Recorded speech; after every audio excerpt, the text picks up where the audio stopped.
Hey guys! So for today's video, meron tayong i-interview ngayon. So, welcome back.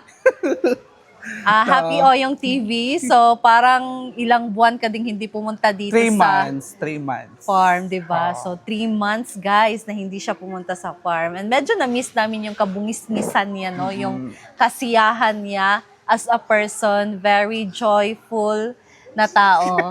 So, may naghanap kasi sa iyo, nagtanong sa akin, bakit daw hindi ka na pumupunta dito sa farm? Baka daw wala kang pamasahe or anything. Sakto. So ngayon guys, since nandito siya, interview naman natin siya at kumustahin natin siya kung kumusta na yung life niya as a person.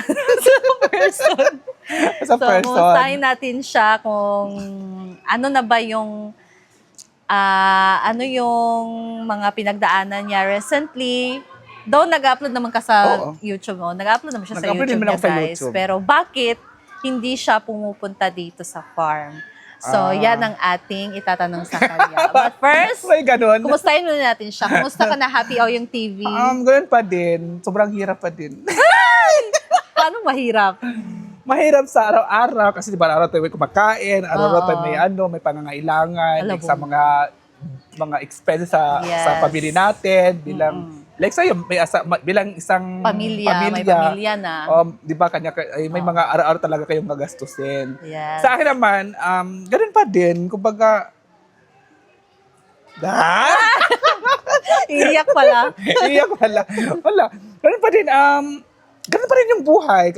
Lumalaban pa din. Yan, kumusta na natin siya. And, ang tanong, kumusta na yung income mo sa pag-vlog? Wala na talaga yung income ko. Huh? Wala na talaga. Kasi di ba dapat ang income natin, di ba, kagaya sa inyo ngayon, di ba, sumasahod kayo sa Facebook every month, sumasahod kayo sa YouTube. Ako naman, sa Facebook ngayon, hindi na ako umaasa sa Facebook kasi wala na talaga. Pero ngayon talaga guys, sa Blue App, hindi na talaga siya maasahan. Dahil kahit kami, sobrang down namin ngayon kasi bumaba talaga yung earning namin.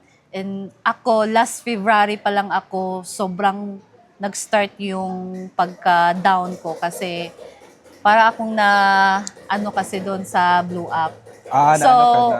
Sobrang down ako nung time. Until now, hirap pa rin siyang ibalik kasi mas sumobra na talaga, mas grabe na ang nangyari kasi sobrang baba na. Sobrang baba na talaga. Oo. So, bakit hindi ka na pumupunta dito sa farm?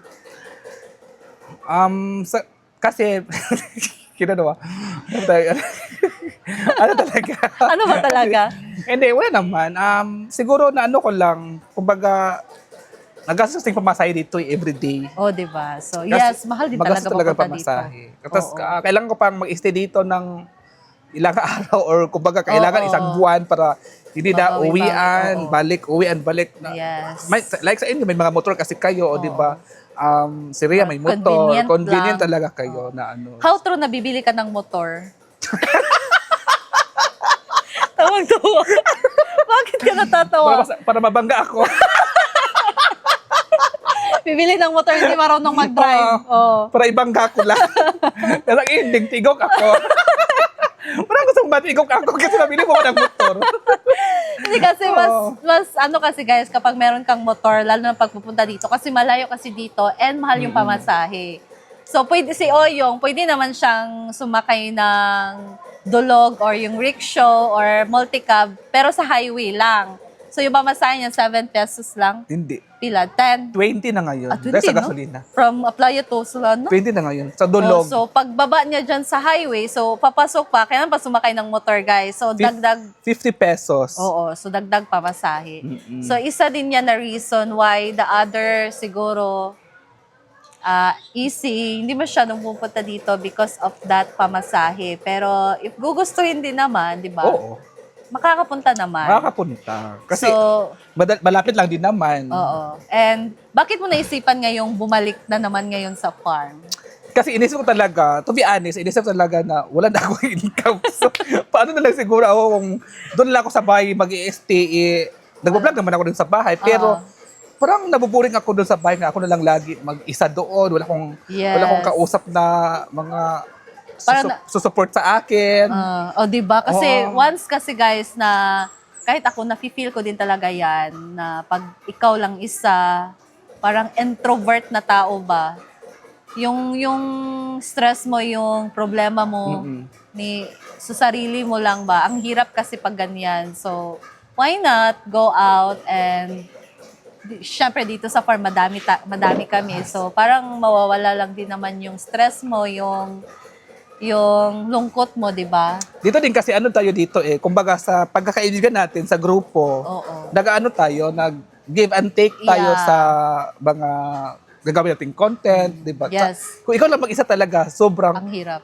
stress, may-stress ka, magkaka-anxiety ka sa mag-vlog ka lang din mag-isa, tapos yung pamilya mo, tinitingnan ka lang. Oo. Tapos, yung pamilya, hindi naman sila support sa'yo. Like kay Bakang kasi, si Bakang kasi yung pamilya ni Bakang, sumusupport sa kanya. Oo. Sa mga ganyan, pag ginagawa niyang mga kababuyan Mga yung ginagawa. kababaliwan, ganun. Oo, ganun ba?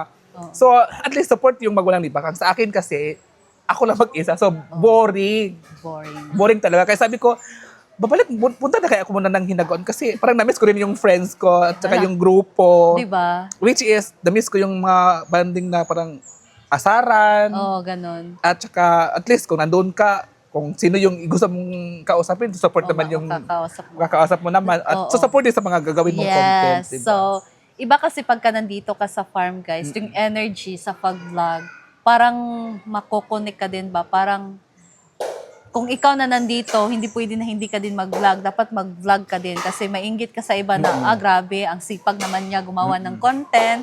Grabe, 3 upload. So, mai-inspired ka. So, Correct. yan yung reason why mas maganda talaga na nandito ka sa farm kasi nai-inspired ka with the other friends Oo. kasi very masipag sa paggawa ng content, 'di ba? So, yan yung gusto mong na-miss. Na-miss Yan yung ko. na-miss mo. Kasi pag sa bahay ka lang, parang ang pag sa boring bahay ng ako, life sobrang mo. boring. Kasi, Tapos mas madadown ka. oo. Oh, 'di ba? Tapos pagkatapos mag-vlog, wala na. Tutulog na ulit. Oo, diba? Cellphone. Tapos sabi mo, ano kung ipopost ko na naman sa Facebook? Oo. Wala ko i-post. Walang Mag-picture, content. mag-selfie. Sarili ko to. Tapos ipopost ko na naman. Sobrang wala na talaga. Kumbaga, wala kang maisip doon kasi ikaw lang isa nag-iisip sa Yes. gagawin mong content. Oo, so dito kasi madaming magagawa. Kahit same content lang kami, Correct. pero nag-e-enjoy naman kami Nag-e-enjoy sa ginagawa tayo. namin. And isa din yan na gusto ni Madam kasi once na nandito kayo or nandito kami, dapat pagtrabahoan talaga yung vlog. Kasi yan yung source of income namin. So kung pupunta ka dito, nakatunganga ka lang din naman, di, wag na lang. Wag na lang. Kasi useless Useless yung lang din. pagpunta. Oo. Diba? So, sayang yung pamasahe mo kung wala ka din namang gagawin. So, gusto ni Madam talaga, kahit same content, kahit si Madam nga, binibigay din niya yung content niya sa amin, guys. Para lang, meron din kaming ma-upload. So, madagdagan yung minutes namin, ganon. So, yan yung gusto ni Madam sa amin. And lahat din naman dito masipag, nagtutulungan. Kaya, kumusta naman yung family mo? Medyo lang naman. yung father mo, yung Okay naman yung sila. Okay health naman. niya. Okay naman Okay sila. naman. Ano pa rin siya, nanglalaot pa rin siya kasi may mga everyday bayaran. Lending.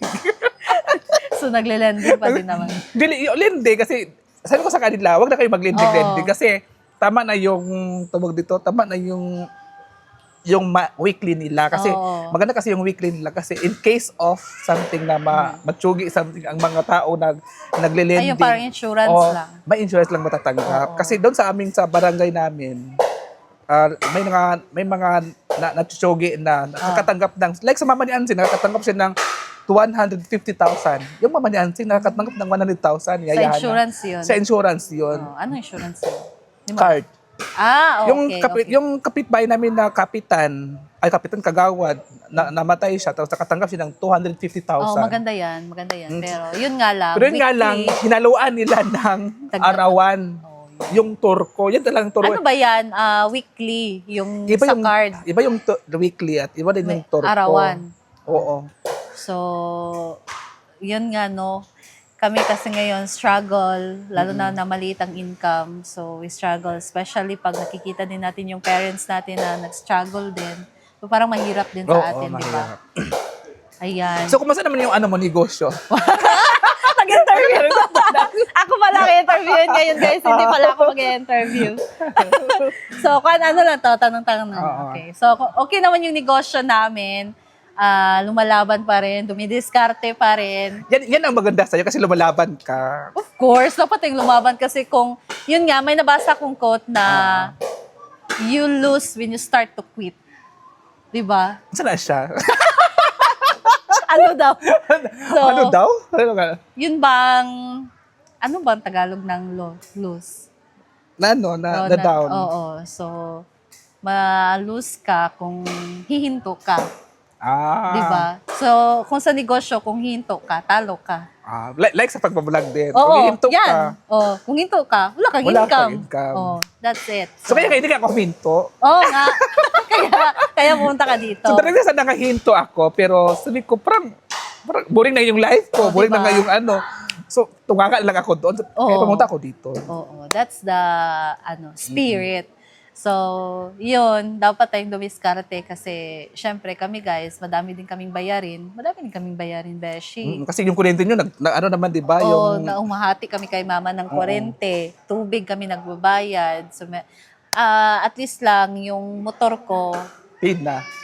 next month, paid na siya. So congratulations. Ma-lessen na yung Malas na natin, yung mga ano, bayarin. So, thankful naman and blessed sa Panginoon kasi araw-araw nakaka-survive din naman, di ba, Beshies? Nakaka-survive din naman tayo. Nakakain sa 3 araw, isang 3 beses. Diba? So, we have to be thankful every day despite sa mga problems, despite sa mga pinagdaanan natin na nasistress tayo, nadadown tayo. Pero we should be thankful pa rin sa Panginoon kasi we still here. Magpatuloy pa rin, tumiskarte pa rin. Yun lang talaga. So, Pero for me, naiya talaga ako sa'yo. bakit? Kasi, naiya ako sa ginagamit ng mga microphone. Ano tawag dito? DJI mini mic. DJI mini mic. So, hindi ko din to afford, guys. Binigay lang talaga to sa akin. Thank you so much kay Tita N for this. So, nagagamit ko na siya and amis na Maganda siya. Na-miss ako. Sabi ko, ganyan. okay. Bili ka ako. So, okay. Papabili ka ako. Di ba, guys? Ito talaga Joke lang. nami-miss natin kay Oyong. Very joyful talaga yung attitude niya, yung energy niya ba, matatawa ka. Parang mamimiss mo siya kung wala siya kasi ang ingay. Tapos matatawa ka sa sa personality niya. So, Oyong is Oyong. Lagi na akong miss. Sabi ni Nil, punta ka dito, nandito si Oyong. Ay, bongga, bumalik pala si Beshi dyan. Bumalik ako kasi wala na. Bumalik na ka talaga. So, ilang days ka naman dito? Siguro 3 araw. Di ba, guys? Itong Ano mo na ako, mag-isip mo na ako dito ng siguro 1 linggo. Uwi mo na ako ng bahay tapos isang araw ko sa bus, balik din naman. Kasi, Kasi minsan namimiss din namin yung ni Oyong talaga. Kasi, di ba, kahit yung iba nga na tumitingin sa vlog namin, na nagtatanong kung bakit asa si Oyong, bakit hindi siya pumupunta dyan, ganun. sa bagay. Kasi, basta, Ay! sabay kasi, wala na talaga. Ganun, So, ayan guys, and we miss Oyong. So, Yes. ngayon nandito siya sa farm and patuloy pa rin ang vlog. So, laban lang tayo, Beshi, sa buhay. Wag lang tayo mawala Lumalaban ng na ako sa pag-asa. vlog, sa YouTube, pero sa Facebook, hindi na ako Kahit kami napalaban. din naman, di ba? Kahit kami, mas Alam mo, yung nakafocus. dollar ko sa Facebook, sa isang buwan, $20.